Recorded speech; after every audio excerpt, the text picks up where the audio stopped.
Vives en Virginia. Si recibiste la vacuna contra COVID-19, sigues estando protegido. Este otoño estaremos poniendo dosis de refuerzo para ayudar a prolongar esa protección. No olvides que el Departamento de Salud de Virginia sigue siendo tu mejor fuente de información sobre el COVID-19. Para saber si puedes recibir la dosis de refuerzo y programar una cita, visita vaccinate.virginia.gov o llama al 877-829-4682. Este es un mensaje del Departamento de Salud de Virginia.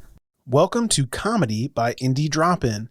Each week we feature an episode from the best independent creators. Hit subscribe for more great comedy content. If you would like to support Indie Drop-In and get these episodes ad-free, check out our Patreon at the bottom of the show notes. Today's episode is from The Bureau Boys. Don't forget to check out the show notes for links to subscribe and follow on social media. Enjoy the show. Begin. The Bureau Boys is an improvised detective serial. Every Monday morning, the Bureau Boys solve crimes based on clues sent in by their informants. That's you! Go to thebureauboys.com to submit your clues, informant.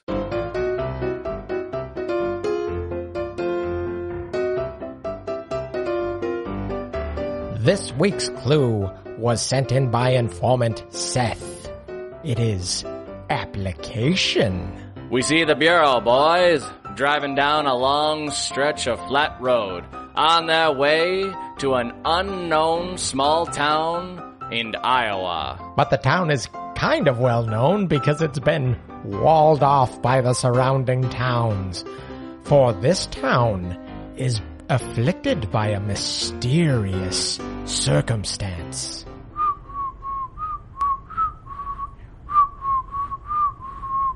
Detective Riley, I'm trying to drive. Can you...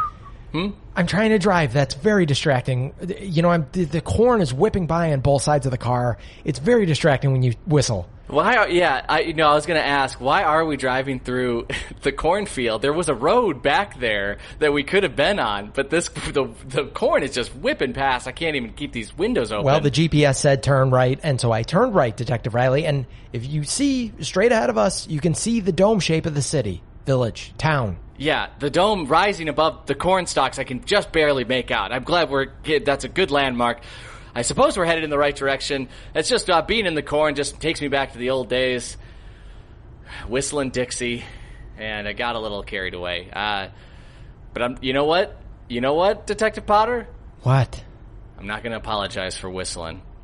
That's my God-given right. Okay, fine. And you know that. Fine. You know that we have a case to take care of, Detective Riley. Yes, it's the case of the Mondays. Yes, Informant Captainbodgers sent this in to us ages ago, and we're finally getting around to it, because we've had our hands full, Detective Riley. I'm stressed the hell out. Hey, your veins are bulging. Keep your eyes on the road. There is no road. Keep your eyes affixed on the corn. All right, we got to keep in the state. If we veer off into another row of corn, geez, we might end up on the wrong farm, if you know what I mean. I sort of get it. Okay, Detective Riley, you know that the people here have been basically held captive because after every weekend, the people in this town, if you remember, Detective Riley, get super irritable and super angry with each other. There's been incidents of mild violence. There's been people quitting jobs, people firing people, dogs getting spanked on their little dog butts. Yes. And to make matters worse, it seems there's a complete shortage of coffee. No one can get their caffeine fix. So that's just exacerbated the problems. Yes, and specifically because this city has been walled off. This town's been walled off. All the other towns around this town, because they didn't want these irritable jerks coming into their towns, they walled them off. So these people, from our understanding, are trapped in their own town by the surrounding towns. I'm not really sure who's the bad guy here. Is it the irritable ones trapped inside this walled city, or is it the surrounding people who walled them in? Is it the creators of fine coffee around the Columbia? Who have refused to deliver coffee, I think because they were being harassed at the gates. I mean, how would they even be able to get it in other than through the gates, Detective Riley? Who's even in charge of the gates? Speaking of gates, the Bureau Boys have rolled up to a large iron gate beneath this large domed city. Okay. It looks like this is as far as this old dusty Studebaker's gonna take us. A tiny little hatch slides open in the giant iron door, and a little man pokes his head out. Hey, you two down there! Hey! What? Hey, Detective Potter, there's a man speaking to us. Hey! Yeah. Up here! Yeah, My eyes are up here! Detective Riley, quit looking at the door where his crotch would be. What is wrong with you? Yeah. Just trying to get an understanding of, just the anatomy of this tiny, human-like figure is... Look, it doesn't matter. What's the password? Detective, did you... I didn't see it, Detective Potter, I didn't see a password in the case file. No, there was no password. I frankly, why do we run into so many places that need passwords to get into? I don't understand. These gatekeepers these days think they're a bunch of trolls. They are trolls. That's the problem with gatekeepers these days. They just act Hey, who you calling a troll? All right, little guy. The password is... Hey, how do you know I'm little? Just because I'm sticking my head out here and I have this high-pitched voice doesn't mean that I'm a little man. I'm 6'4". Prove it. Okay. So the little man's head disappears from behind the hinge. He slides the hinge shut, and the huge iron door starts to creak open. Detective Riley, I can't believe that worked. That was brilliant. Yeah, I know. We're going to get in so easily. What an idiot. The little man emerges from behind the door, but the Bureau boys are surprised to see that he is not a little man. He is indeed approximately 6'4", according to the thing, like they have at a 7-Eleven where you can measure a crook when he runs out the door. They have those markings on beside the door, so you can be like, oh, he was about 5'11". Well, this one he stands next to is exactly 6'4". I didn't expect you to actually be the correct size you mentioned. You're goddamn right. You didn't expect it. You know what? I haven't had my coffee in 17 years. Listen, we are detectives from the Bureau. We're trying to help you. We came here on a mission to understand what's happened to your town. The Bureau? What the hell's the Bureau? We haven't had news come in or out of this town for 17 years. 17 years, Detective Potter. Jeez, they've been balled up in here for a long time. Detective Riley, the amount of time that they haven't had anything in or out of this town is almost old enough to vote. Speaking of, Detective Riley, have you finally put in for your mail-away ballot? Yeah, I mailed it away. Good. I just sent it away. Listen, I don't want to get in the middle of this domestic argument, but you guys, what are you doing here? Listen, I already told you. We're here to help. My name is Detective Riley. This is my partner, Detective Potter. Hello. And we have heard... Thank you. We've heard that there is some serious disturbance in this town, possibly a virus, some kind of disease, and you need help. And gosh darn, we're here to help. Detective Riley, you're always so rude about this. I'm sorry, sir. What is your name? Yeah, thanks for asking. It's Theodore. Ugh, you've got to be kidding me. Another Ted. You cannot be named Ted. Yeah, I am. I've been named Ted for 17 years. You cannot be 17 years old. You look like a fully grown 34-year-old man. I didn't say I was 17 years old. I said that I've been named Theodore for 17 years. Let me get this straight. It's the 17 years ago. Is that when everything went to shit in this crappy town? Detective Riley, you can't talk to these people like that. Hang on. So Theodore. Yeah? 17 years ago, was that when your evil neighbors built these walls around the town?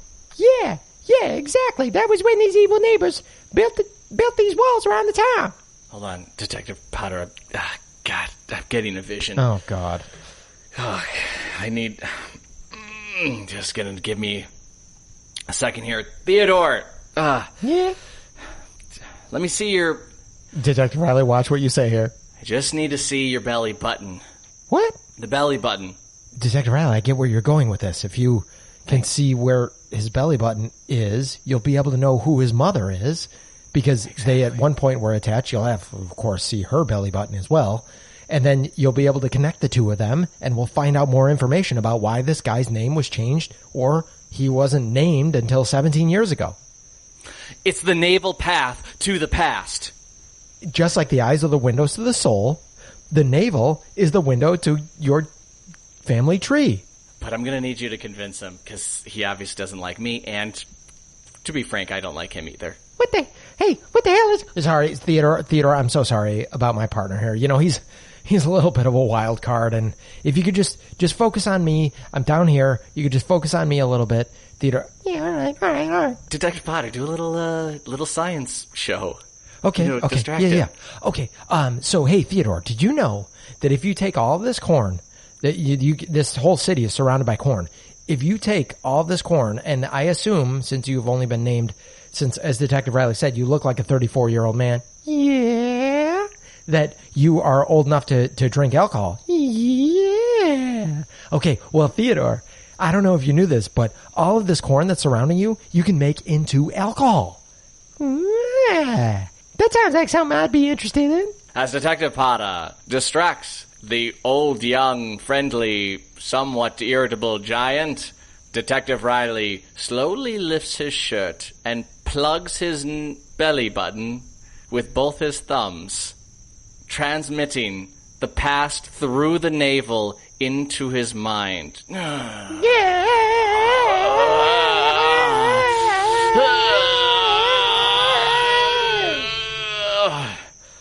What the hell? I don't remember anything from the past 17 years.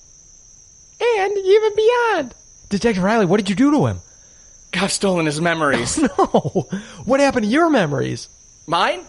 I think they're in his head. Yeah, I remember being raised by wolves, and then my mom taught me some sort of martial arts or something, and then I started studying the stars. Yeah, that's about right. And, it was 17 years ago when the walls came, when everyone was shouting, screaming, and when we had to defend for ourselves. It was then that we formed the Council of the Weekend Warriors. Detective Riley, I think you've got onto something. Don't say I cracked the case, because I definitely haven't yet. No, we're well on the way, though. Hey, Theodore, if you want me to show you how to make this, that alcohol that I talked about before, if you could run into the forest or the field. The corn forest. The corn forest. That's what they call them, right? The corn forest over there. When we came in here, knocked down a lot of ears of corn. If you could gather up, 200 to 1,000 ears of corns, I'd be happy to show you how to make that alcohol. Yeah, I think I'd like that, actually. So, Theodore scampers off into the corn, leaving the gate wide open for the Bureau boys to approach. Detective Riley, we're in. We're in. That was close. Listen, it seems that there was some formation of some gangs here. Things got a little out of control, and everyone changed their names after the walls came up. Now, did you say that there was another cult involved? A weekend warrior cult or something? It was some kind of council. Okay. I think they might be the ones in charge. Okay. No cults here. Okay. Not that we know of yet. Okay. All right. The Bureau boys look around the small town of only 750 or so people. They see a general store. They see a record store. They see a copy of The Matrix, for this town has been frozen 17 years in the past. From 3 years ago. Wait, what? 3 years ago, and from 17 years prior to that, the town has been frozen. Because of the Matrix reference. Well, you could still have a Matrix DVD in a store window 3 years after The Matrix came out, and technically I would say it's 4 years after The Matrix came out if we're going to start to split hairs, narrator. Well, was it the Reloaded or Revolutions? That's my question. I don't know. I gave up after the first one. All right, fair enough. 17 years ago, The Matrix was left there in that store window. I'm just saying this town is frozen in time 17 years ago. With some old-timey references thrown in there, too, like a general store. There's a barrel outside with a bunch of apples in it and a little street urchin pushing a hoop down the street with a stick. And there, laying in the road, is is another stick and a ball. No one's playing stickball anymore. Detective Riley, this is almost like a ghost town here. Yeah, like an old Wild Wild West / 1930s New York / 2003 Iowa. Ghost town. Yes.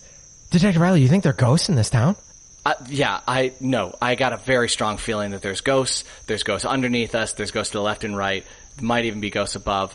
I'm not sure if they can float that high. Detective Potter pulls out an EKG meter, which appears to be made of an old Zune MP3 player. He points it at various objects. Detective Riley, I'm not getting any readings on this thing. I don't think there's any paranormal activity in this town at all. Well, we're out in the open. We're going to have to wait till we're in some kind of bar room or back room or billiard room. You mean like that old tavern over there? Detective Potter gestures toward an old tavern with bat-wing doors. Now, we got to be careful. These locals don't know us, and as we know, they're very irritable, as we saw from Theodore earlier. Very true. We got to tread lightly. The boys enter the tavern, or saloon, or bar. As they enter, they see 3 older fellows bellied up to the bar, chatting up the old wench, serving them firewater. And the corner, there's a piano player, not playing because the piano plays on its own. And just to be clear, the wench seems like a delightful woman. We're just using bar wench in the colloquial term. Yeah. The piano music stops as everyone turns to face the Bureau Boys. Howdy. Who the hell are you guys? Who are ya? We haven't had any visitors to this saloon / tavern / bar since, I don't know. Hey, Frank, when's the last time we had a visitor that wasn't one of us? Must have been nigh 18 years ago. The Bureau Boys look at Frank. He appears to have a peg leg and an eye patch over his eye. Aye, it's been many moons since a couple of strange city folk stumbled into this bar room. Yeah, Frank, I'd say it's been since you've been shipwrecked in this little town. Aye, it was then that I crashed into this land-loving, corn-growing, slop-schmucking, shuck-jiving... Okay, Frank, you don't need to get all irritable about it. We're all on edge here. We actually wanted to talk to you guys about that. Everyone seems to be so on edge in this town. And we know that, well, there must have been some type of event that precipitated this. I'm sure none of you are happy. I haven't been happy since I was on the high seas, sailing with my mates and me wife. And I haven't been happy since the Great Depression. I sold dust at the time, and everyone needed dust. Death of a dust salesman. Okay, well, we're the Bureau Boys. I'm sorry. No, I'm sorry. don't. What are you, Detective Potter? You might need to have a sidebar with you right now. Yeah, let's have a quick sidebar. Okay, let's have a sidebar. I'm sorry. I feel like ever since we've been into this town, I've been wanting to rip on us. Remember, just our last case, I feel like we got all irritable. Yeah. I'm experiencing that irritability right off the bat in this town. Okay, to be fair, we haven't worn any PPE whatsoever since coming in here. We could have been That's true. exposed right away. That's true, if this is an airborne virus. Right, we still don't know what's causing this or where it's coming from. Its origins, that's what we're after now. Okay, my point was I'm sorry about calling us the Bureau Boys. I'll go back to it. I'm sorry, gentlemen. This is Detective Riley, and I'm Detective Potter. The Bureau Boys flash plastic badges. The patrons look them up and down and are unimpressed. Those are stupid kids. You think? Why are you making fun of me, Frank? It was just a little literature joke. Don't worry about it.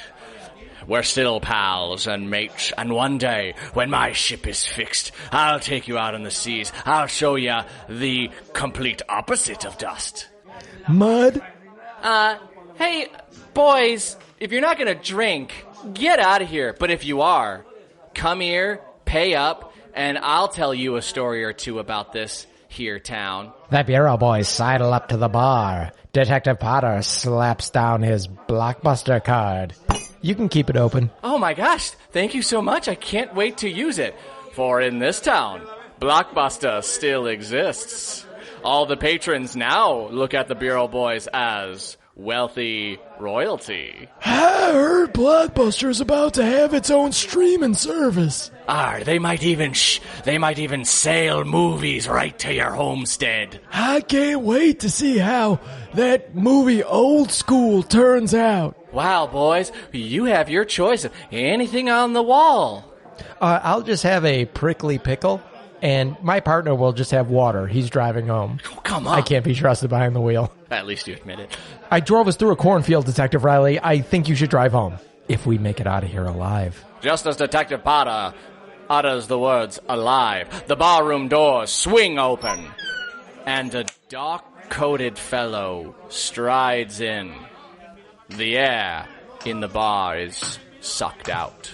His heavy boot steps cross the floor directly toward the bureau boys. The patrons sitting at the bar scatter. The lady behind the bar ducks down. The piano player's mustache twirls up in fear as he dives behind his piano bench.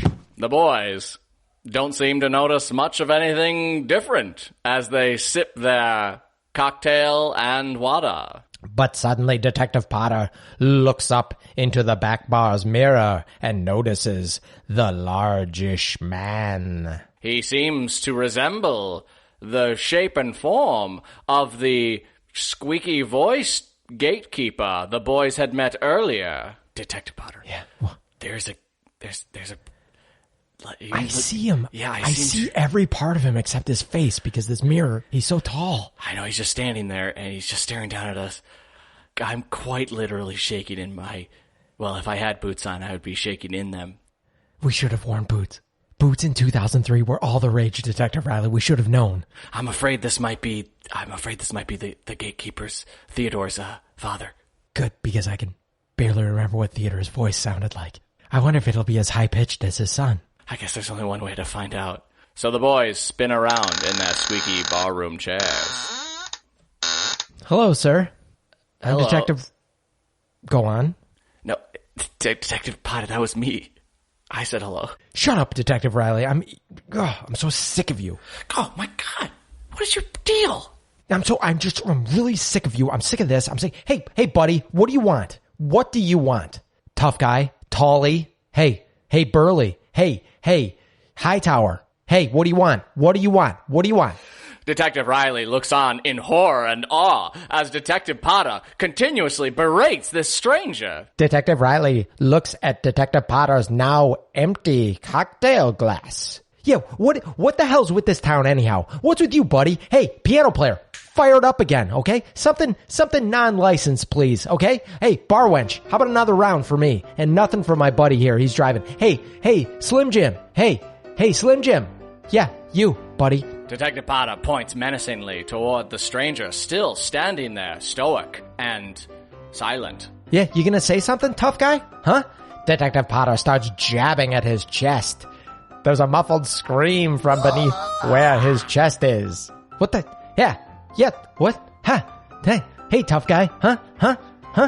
Just then, the tall man looks down at Detective Potter, his eyes rolling to the back of his head, and he falls forward, dead. Detective Potter, you killed him! No, I didn't kill him. Shut up. I didn't kill him. I didn't know such thing. The boys look at the largish man's form.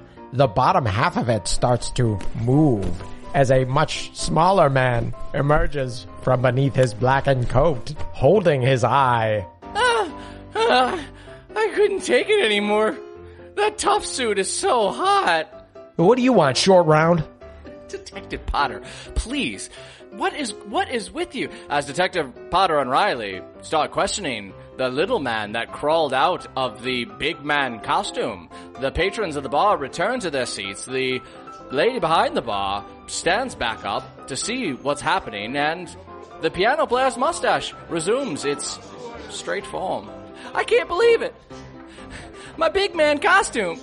It's ruined. Oh, I get it. I get it, little man. I saw the help wanted sign outside. You're just here to submit your application for the barback job, huh? You need to be a big man. You need to be a big grown man to help out the poor barmaid, huh? The way you tapped my chest, you hit the little spring-loaded detachment mechanism that I built into my mechanist suit, destroying my hard work. I've been terrorizing this town for years. He has. He's the bully. I had no idea he was just a shrimp in the form of a whale. Yeah, well, that kid, I see him. I see that old guy. He's always wandering around in my backyard at night, and it terrifies me, and it used to terrify my late wife. Yeah, he's been in charge of the town's water supply since, at least a decade or two. Detective Riley, can I talk to you for a second? Of course. I noticed you haven't tasted your water at all. And I noticed that my drink is made mostly of water. And why are you looking at me like that? I'm just looking at your eyes. That's how I listen to people. I hate you looking directly into my eyes. And when you look directly into my eyes, it really makes me think, oh my God, Detective Riley, I could literally wring your neck right now. Get your hand off my neck. Okay. Please. Oh God. Okay. I'm sorry. Oh God. Oh, you pissed me off so badly. Just get your thought out. I'm just saying, this guy was in charge of the town's water supply. I have clearly had... Detective Riley, just take one sip of your drink, your water, and see what happens. So Detective Riley picks up his drink, examines it. Seemingly just a normal glass of water. He takes a sip. Doesn't taste anything out of the ordinary. But suddenly, his mood changes. Hey, it's Nikki Glazer. And even reading about Trojan Ecstasy Ultra Rib condoms is kind of getting me juiced up, if you know what I'm saying. Each Trojan Ecstasy Ultra Rib condom has ultra smooth premium lubricant inside and out for a more natural feel. You guys know I love lube. I don't leave home without it. And now I'll leave my bottle at home and just bring the condoms. Also, they have extra deep ribs at the base and end to increase stimulation. So these condoms are for both of you, really. This condom has a unique design that lets you feel the pleasure and not the condom. To be honest with you, if I went out with a guy and when we're getting down, he brings out a Trojan Ecstasy Ultra Ribbed condom, I'd be like, this dude knows what he's doing and he's considered me in this. Thank you. When I think condoms, I think Trojan condoms. So try Trojan Ecstasy Ultra Ribbed condoms. Triple tested and trusted for over 100 years. Feel your best. Get yours on.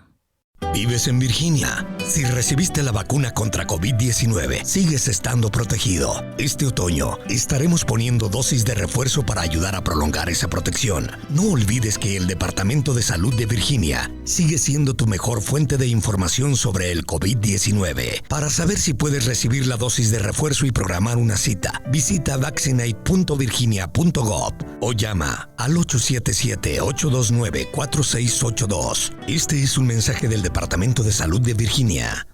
Detective Riley, okay, I need you to look at this. Look at what? application. Look at what? What do you want me to look at? There's nothing to look at. If you have the application, then show it to me. Yes, I have an application on my phone that shows you only pictures of happy things. So here, look. Detective Potter pulls out his phone. He opens an application called Happy Puppies. He starts leafing through the pictures of puppies, showing them to Detective Riley one by one. Look, Detective Riley, look how nice these cute little puppies are. How do you feel? I feel like I could throw them in the nearest lake and watch them kick and drown. That is dark, Detective Riley. Well, what else you got to show me, huh? You got other pictures on your stupid phone? Jesus, this is an outdated iPhone anyway. What is that, the 4? Yeah, upgrade your technology. Hey, boys, I've got a little bit of a tip for you. What is it, old fuck? Okay.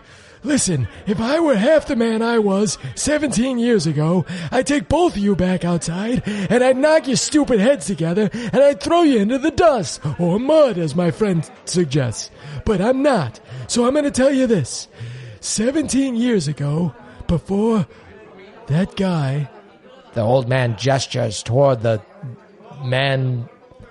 old man gestures toward the half-man laying in a trench coat. Before that guy took over our water supply, everything was hunky-dory in this town. we were a regular Pleasantville. And now, since he took over the water supply, everyone's been irritable. Everyone's been pissed off. The other towns walled us off. We haven't been able to get word in or out. The jobs dried up. The town dried up. And we can't get any water from anywhere else. And the water that we use to irrigate the corn outside is from the same water supply. Jesus, old man, do you ever stop talking? Yeah, Jesus Christ. You fucking ramble on and on. Yak. Detective Potter. Hey, Shut up, Go old on. man. You- No, not you. Shut it. Shut your old trapper, clapper.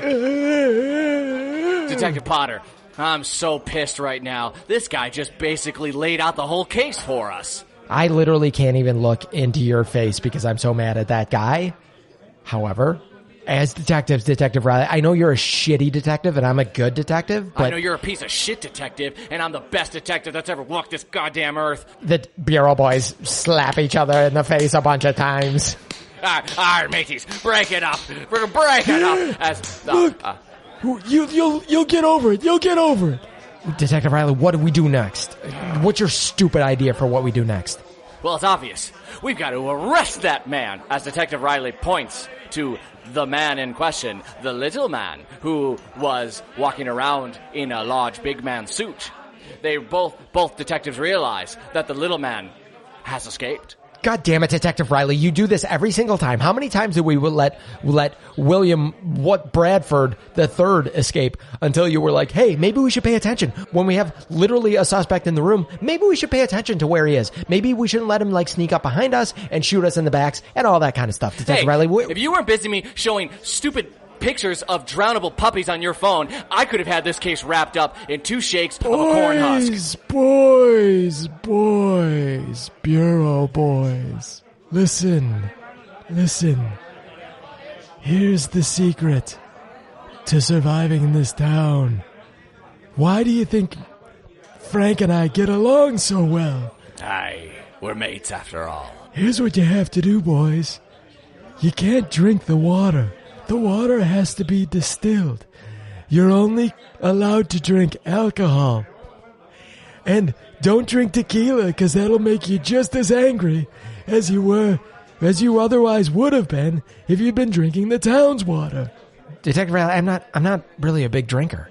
Well, we're gonna have to start, you pussy, because the only way to catch a criminal in this town is to be drunk. Ain't that right, bar lady? Yeah, that's about right. We've been so afraid of the water commissioner, as we know him, for so long. Because he's such a towering figure, and he's the meanest of them all when you really get him going. But, oh my goodness, I had no idea he was just a little man in there. Otherwise, geez, we would have all just trampled on him years ago. Detective Potter holds up 2 fingers. The barkeep slides across 2 moonshines made of alcohol from the corn outside. The Bureau boys clink their glasses together and down the moonshine. We're gonna need more than that. Will the Bureau boys be able to solve the case of the Mondays? Will they be able to catch up to the little man impersonating a big man who's apparently tampering with the town's water supply? How will the Bureau boys' tolerance for alcohol affect this case? And what's the name of this town anyway? Come back after the break to find out. And don't forget to subscribe on your favorite podcatcher.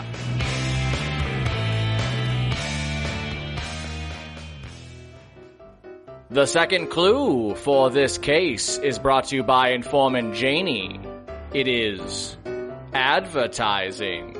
The Bureau boys find themselves 3 bottles into the afternoon as they were warned by the old man at the bar that they need to drink alcohol to prevent their irritability, which is generally the opposite of why people drink alcohol. It would seem that the only way to be well in this town is to be drunk. And it would also seem that the only way to be well is to avoid water from the well. Bingo, narrator.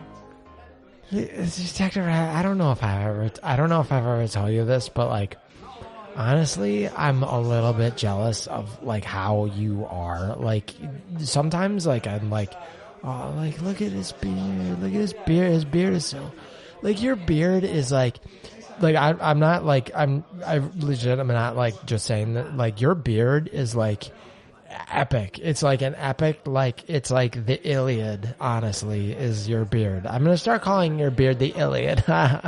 Detective Potter gives Detective Riley's beard a good tug. Oh, hey, Santa. Hey, Santa Claus. Hey, thank you for the appreciation. I can't, come on, I'm not a Homer.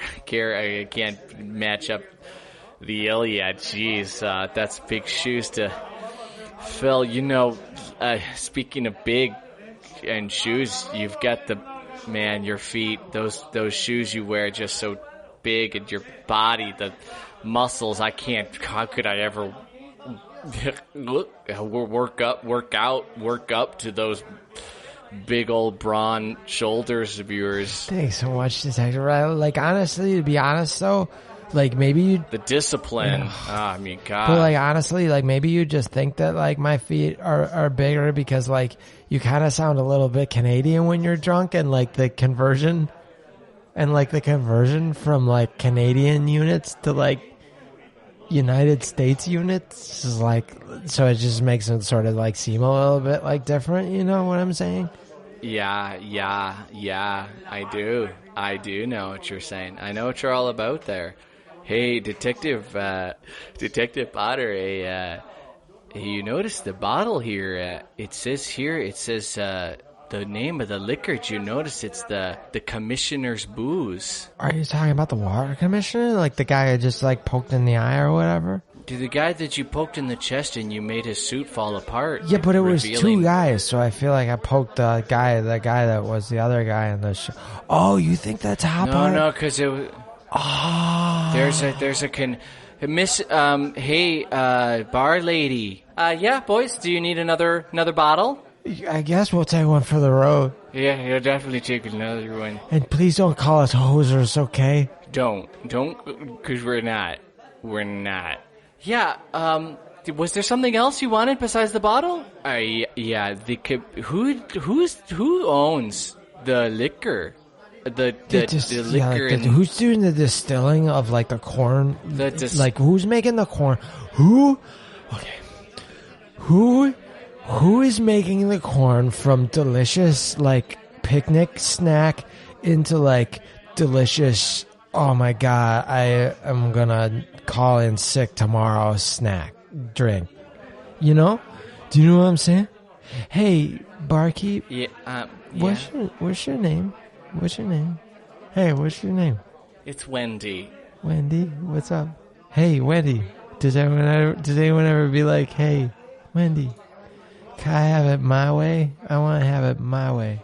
Wendy. Yeah, because when he gets the drink, he's having it his way, you know, because you know it. Did you get it there, Wendy? Did you? Hey, Wendy, here's my card. I'm taking your card. I'm going to keep it real safe. Unbeknownst to Detective Potter, Wendy places the card behind her back, promptly drops it on the floor, never to be picked up again. Oh, yeah, you call me if there's any new things that ever happen in the case or whatever. Thank you. Like a background check on that guy that applied for the job. If you want like a background check, I can get a background check on him. To answer your question, the commissioner, him and his son run a distillery business for this town, and obviously he's also the commissioner of the water. Hold on. Detective Riley, who was the water commissioner again? It was the little guy that was the little guy here. Because you pressed his suit button that disabled apart. His suit. It all fell apart, and the little guy was there. Had the Did same that squeaky happen voices. Today? Was that today? It was. I think we've been here for. Bar lady. We've been here for what 3 days now. The bureau boys, look at the clock above the bar. It's been 25 minutes. The bar lady doesn't even bother to answer, for the bureau boys are just in their own world. These whippersnappers these days, they can't hold their liquor at all. Aye, one day on the sea and I'd have 'em rumbling and tumbling right off the edge of the North Shore, if you know what I mean.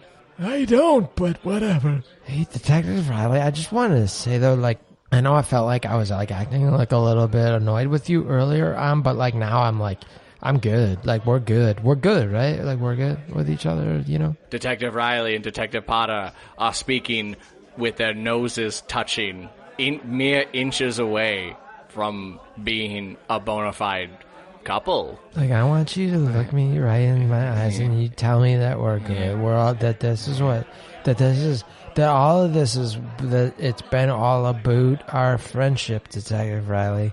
You know, like, I want to hear from you, okay? Yeah, I'm feeling the love here, Detective Potter, and I don't want it to ever stop. So we should do what we came to do a couple days ago and solve this case. Detective Potter looks at the bottle that the barkeep has handed him.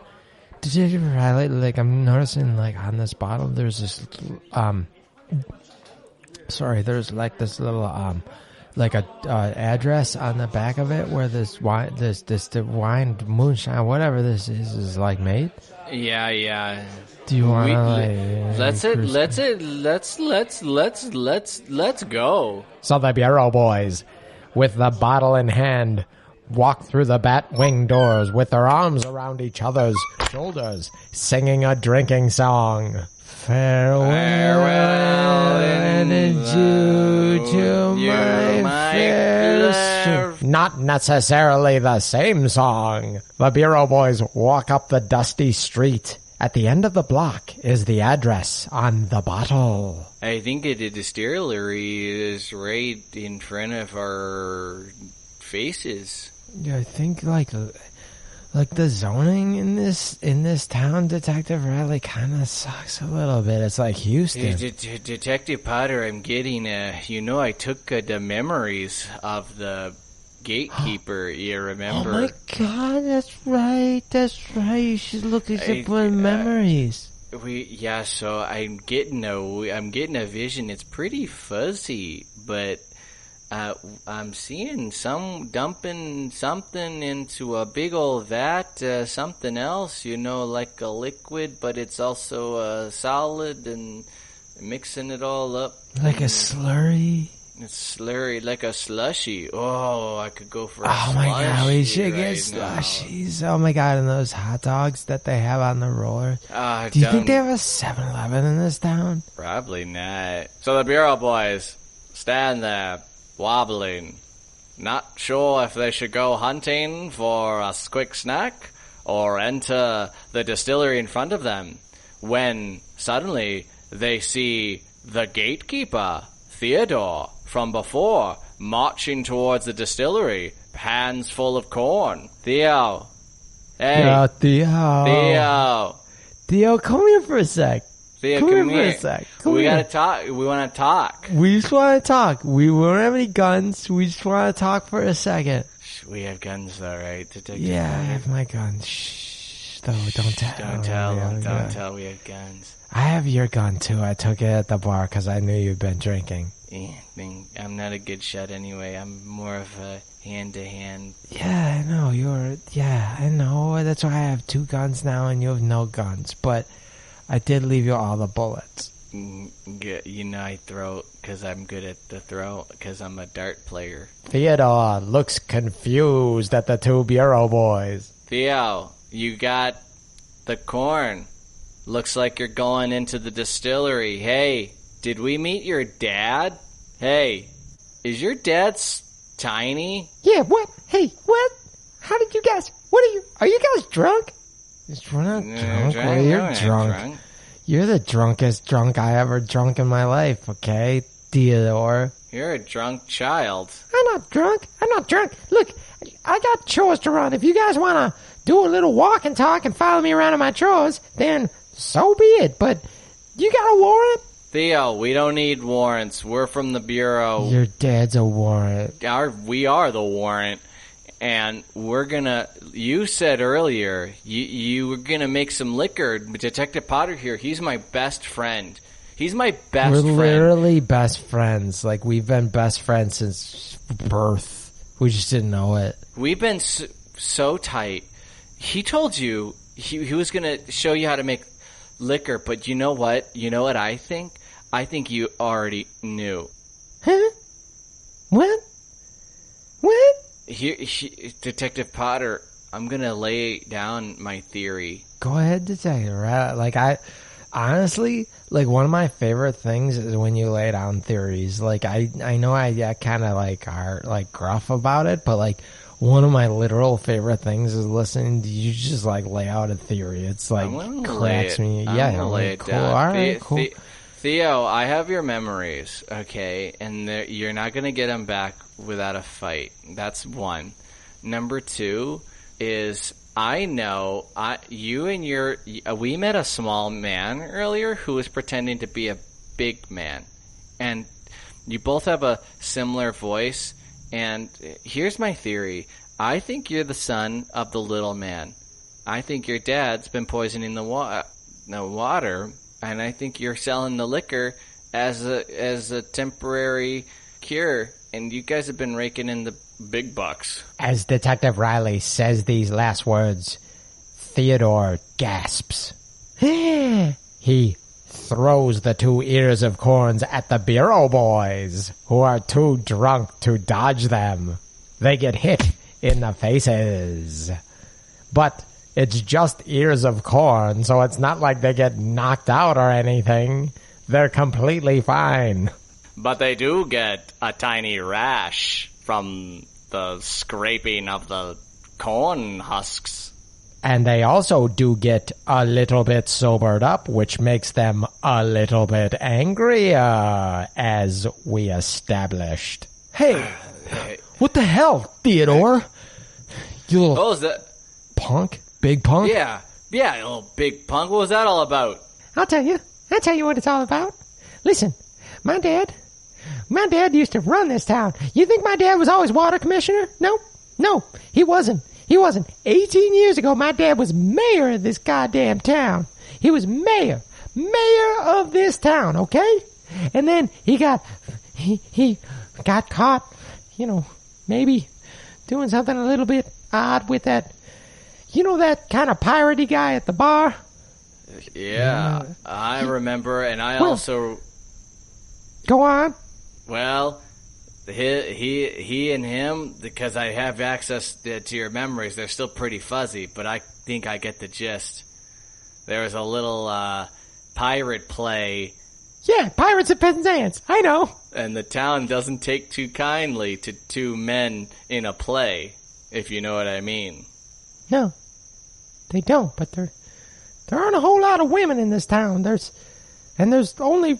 If you take that segment of the population and figure out how many of them can actually act, you got only a small pool of people to pick from.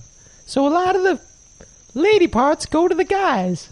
It's kind of like a real Monty Python or Shakespeare situation we got in here. So we wanted to put on Pirates of Penzance.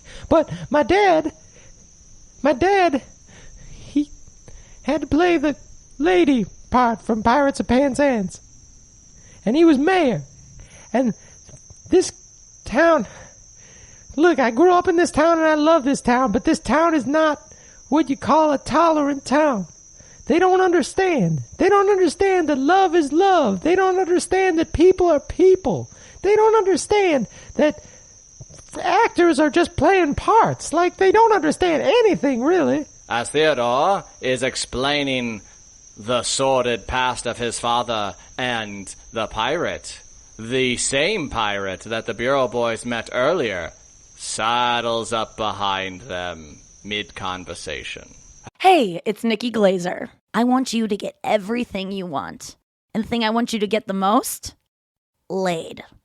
Yeah, that's right. I want you to have sex. And what better way to have sex than to use Trojan bearskin raw condoms? Cuddle up on that bearskin rug, throw on a bearskin condom, and it'll feel as close to the real thing as possible. They're triple tested and trusted for over 100 years, with silky smooth lubricant to increase comfort and sensitivity. Don't be cuh. You gotta wear a condom. They're cool. Buy them. Share them. Gift them.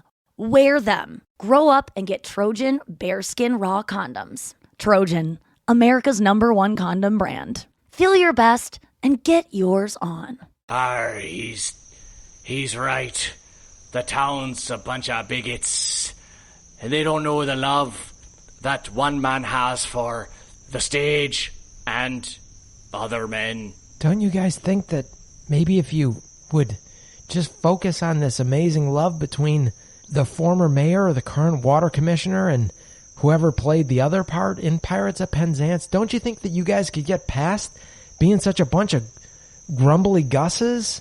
You don't need some sort of coalition of the weekend. You don't need some sort of big sweeping generalization. You don't need alcohol. You don't need all these things in your lives. You just need to focus on the fact that people are just people and you guys can just get along.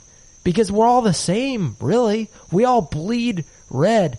When Detective Potter says they all bleed red, he pulls a tiny little knife from his pocket and slices his own palm for some reason to show that he bleeds red. He grabs Detective Riley's hand and slices his palm. He presses the two together in a blood brother's oath. See? We all bleed the same way. Sorry, Detective Riley, to illustrate that point so graphically. We're blood brothers now. You're goddamn right. There's nothing that can stand in between us. Not even the... Look over there! Just then, the tiny man that was wearing the big man suit comes strolling out of the distillery, followed by a gang, the Weekend Warriors. As they get closer, they begin snapping their fingers and moving in synchronicity. Detective Potter hands Detective Riley back his gun. Detective Riley hands Detective Potter half of his bullets. They start to gear up for a massacre. But just then, Theodore speaks. Hey, listen, guys. Hey, everyone cool it, okay? Listen, my dad used to be mayor of this town, and he used to be sheriff before that, before you elected him mayor. You guys remember that? The crowd grumbles their assent. You remember how we didn't have any problems? We didn't have any problems, frankly, you guys, until the Matrix came out. And once the Matrix came out, you guys were all fighting over the one HD DVD copy that we had in the general store. And I feel like maybe it wasn't the water that's been affecting us this whole time. Maybe it's just been resentment and intolerance and hate. The townspeople grumble at each other. Well, son, that's a nice theory. But this town owes me. And that's why I've been pumping them full of liquor, the commissioner's booze. And I've made a tidy profit. And good for me. I deserved it, after all I've done for this godforsaken town. Once they found out that me and the pirate were panning each other's peters, walking each other's planks, swabbing each other's decks, hauling each other's keels. All right, enough of it. After the town found out, I was demoted to water commissioner. Do you know how humiliating that is for a former mayor, former sheriff? He's right. Dad was never the same after that. All right, so the Matrix had something to do with it. Sure. But also, I poured my bits of hate for this town into the water supply. I have been bathing in the water for 18 years, stewing in my own hatred and anger for the way I was treated. Detective Potter looks at the bottle that led the Bureau boys to this distillery. Detective Riley, the name of this moonshine is Hate Juice. Detective Riley, this has all just been sort of some advertising scam. He made an entire town angry. Angry with through the water, and the only prescription, the solution, was the liquor that he was also engineering. This is, honestly, Detective Riley, just some sort of big marketing ploy. You can't accuse my dad of that. Can't he? Your dad's been corrupt since I've known him, since he was a boy. And ever since he took his revenge on this town, I've been sidled up to that bar talking to this old kook, because me and him, well, we've never seen eye-to-eye patch ever since. I'm not a kook. The old man smears mud over his face for no reason. Mayor, if I may call you that, that's how I've always thought of you. Come home. Come back to the ship. Dad? Come Sorry. back. Shut up, boy. I'm having a heart-to-heart with your dad. Put all this foolishness behind you. Leave this town alone. Hey, Dad? Dad? Dad? Yeah, what is it? Maybe it's time to let go. Maybe it's time to let me run for water commissioner or mayor or sheriff or all of those things. I am 34. I'm of age to be elected. I just want to be accepted in this damn town. That's why I invented my big mean character. What if I gave you a spot in my cabinet, Dad? Well, I am pretty old, and it's been a while since I felt the tender touch of a pirate. I'm in a political position, Dad, but you can definitely have your relationship still. Well, if I have a position, I get my own private room, my own private fuck room, son. So, build that into your plans. That's fine. Hey, can we have an ad hoc ballot right now, everyone? Can we... I know it's not an election year, but do you think we can just agree to oust the old mayor and vote me in? The crowd grumbles their approval. Well, seeing as there hasn't really been a proper mayor in this town for 17 years, I suppose, son, you have been guarding the gate like a champ. Thanks, Dad. The warriors here have spoken, and the rest of the town, they're drunk, so I'm sure they won't mind. My first order of business as new mayor is going to be to tear down all these walls around us. We have to get coffee back into this town. We have to flood this town with coffee. I know we all think alcohol is the answer, but I think the answer is inside all of us. I think if we would just get some better sleep and maybe just stop letting those little things get to us and maybe be more accepting of roles and be more accepting of actors and people of different colors and creeds and races. Unbeknownst to Theodore, the rest of the town has begun gathering in the street as they've heard the large commotion. They're all watching on, seeing what's going to happen next, knowing full well that they were the bigots. And maybe if we have a tram system around the town so we can reduce our carbon footprint, maybe if we have elections every year so people aren't locked in and so we don't have lame ducks and so people have to stay accountable for things and maybe if we actually had an outreach program for the towns around us and we cooperated on things that we would import and export. We have all this corn around us that we're not using all of it. The town looks at each other, looks around, considering their options.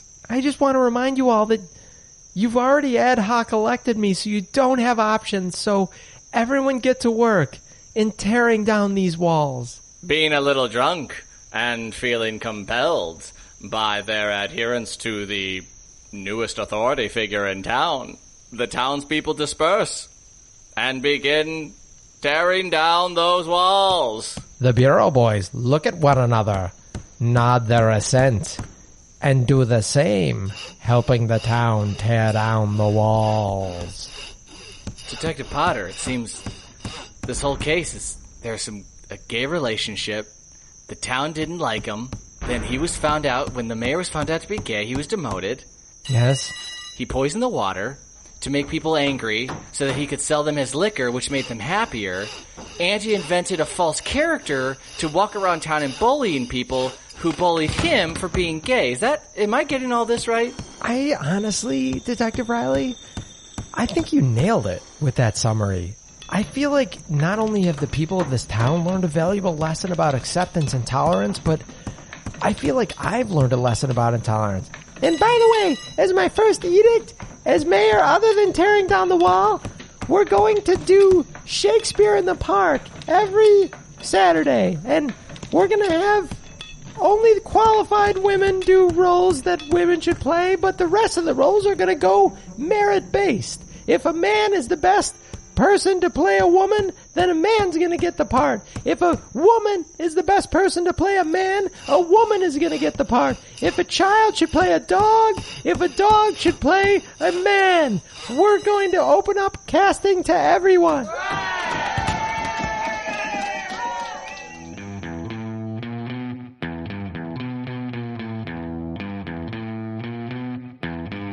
And from that day forward, this small town in Iowa grew to become the playhouse of the world, setting a new standard for stages across the globe and their hiring practices. Except, of course, for the Globe Theater, who had already set that standard. The Bureau Boys, after having solved another case, got back in their Studebaker with Detective Riley behind the wheel and drove off into the corn. As the car peeled away, you saw in the trunk a couple of cases of that moonshine that they loved so much. If you enjoyed this episode, help the Bureau Boys solve this case by submitting your clue at thebureauboys.com. They may use it on a future episode. While you're there, why not join their informant network and tell all your friends and family to join too? But don't tell the criminals, because the Bureau Boys are coming for them.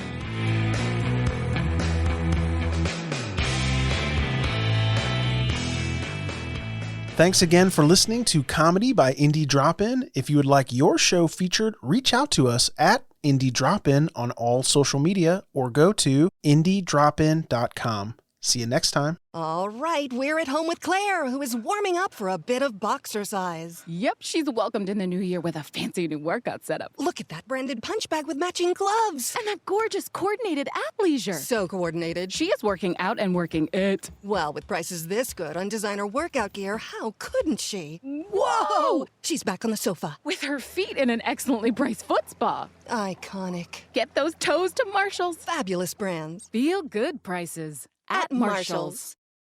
You coming to bed, hon? Yep, honey, I'll be right there. Just gotta turn out the light. Ow! Ow! Ow! Ah! Gah! Some things never change. Like your kids always leaving tiny toys on the floor for you to step on. And Geico saving folks lots of money on their car insurance.